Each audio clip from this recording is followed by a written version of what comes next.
ಇಷ್ಟೇ ಈಗ ನೋಡಿರಿ ಇದನ್ನು ಒಂದು ಹೊಡಿತೀನಿ.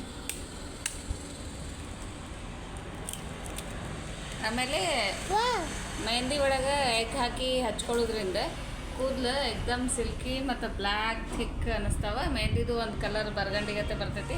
ಸೊ ಎರಡು ಸೇರಿ ಓವರಾಲ್ ಚಲೋ ಕಲರ್. ಆಮೇಲೆ ವಿತ್ ಎಲ್ಲೋನು ಹಾಕಾಗುತ್ತೆ. ನಾನು ಎಲ್ಲೋ ಏನು ತೆಗಿಯಾಕತ್ತಿಲ್ಲ. ಕೂದಲಿಗೆ ಸ್ವಲ್ಪ ಏಜ್ ಆದಂಗೆ ಅವು ಉದ್ರಾಕೆಲ್ಲ ಸ್ಟಾರ್ಟ್ ಮಾಡ್ತಾವಲ್ಲ, ನಾವು ಕೇರ್ ಮಾಡ್ಕೋತಿರ್ಬೇಕು.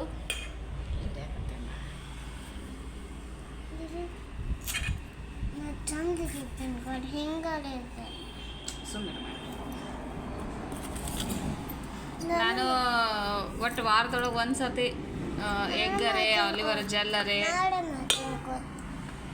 ಇದು ನನ್ನ ಮಗಳು ಮಾಡ್ತೇನೆ ನಾನು ಹತ್ತೈತಿ.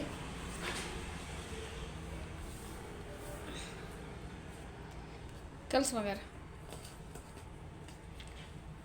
ಆಮೇಲೆ ಬರೀ ಎಗ್ ಹಚ್ಕೊಳ್ಳೋರಿಗೆ ಒಬ್ಬೊಬ್ರಿಗೆ ಸ್ಮೆಲ್ ಅದು ಆಗ್ತಿರಂಗಿಲ್ಲಲ್ಲ.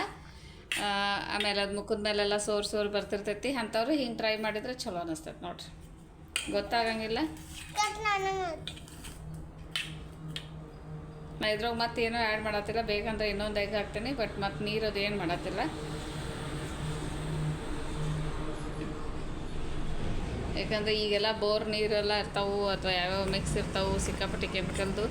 ಹಿಂಗಾಗಿ ಕೂದಲ ಮೇಲೆ ಭಾಳ ಅಂದ್ರೆ ಭಾಳ ಎಫೆಕ್ಟ್ ಆಗ್ತೈತಿ. ಸೊ ನಾವು ಕೂದಲು ಭಾಳ ಕೇರ್ ತೊಗೋಬೇಕು. ಈಗೆಲ್ಲ ಹೆಂಗಸರು ಸುದ ಬಾಲ್ಡ್ ಆಗುವಂಥ ಇದು ಕಂಡೀಷನ್ ಬಂದುಬಿಟ್ಟೈತಿ.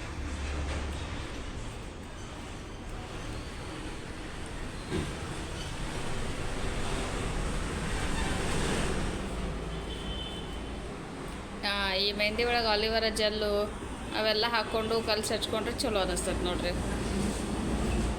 ನಾನು ನ್ಯಾಚುರಲ್ ಮೆಹಂದಿ ಇದ್ದಾಗ ಏನು ಹಾಕಕ್ಕೆ ಬರೋಂಗಿಲ್ಲ, ಹಂಗೆ ಹಾಕೋತೀನಿ. ಅದು ಈಗ ಈ ವಾರ ನಂಗೆ ಈ ಸತಿ ನಂಗೆ ಸಿಗಲಿಲ್ಲ.